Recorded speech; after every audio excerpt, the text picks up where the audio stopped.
নমস্কার বন্ধুরা, আমার মিনি ব্লগে আপনাদের সবাইকে স্বাগত। তো আমাদের বাড়িতে সকালে জলখাবারে ভাতই খাওয়া হয়। আমি খাই না, আমার শ্বশুরমশাই শাশুড়িমা সকালে ভাতই খান। তো ওনারা এখানে ভাত খেয়ে নিচ্ছিলেন।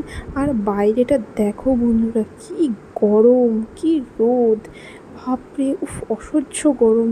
তো আর আমি এখানে গরমে একদম পাগল পাগলই মনে হচ্ছিল।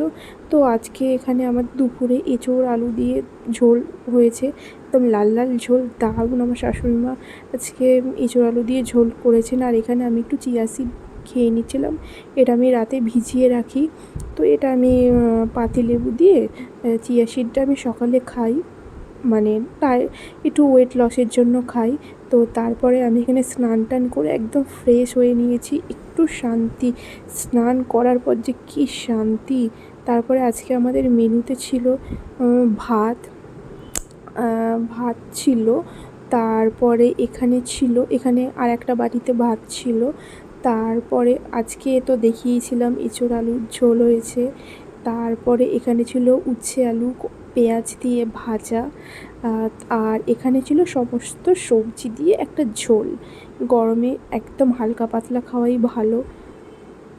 আর এখানে আমার বর কাজ থেকে এসেছে সন্ধেবেলা, এসে বসেছে, আমাকে বললো একটু চা করে দিতে। তো আমি চা করছিলাম, এই যে আমি চাটা করে ওকে দিয়ে, আর ও তো দুধ চা পেলে খুব খুশি। আর আমি লিকার চা খেয়ে নিচ্ছিলাম। আর আমার এরকম ভিডিও ভালো লাগলে তোমরা বেশি বেশি করে আমার চ্যানেল সাবস্ক্রাইব করে দিও। টাটা।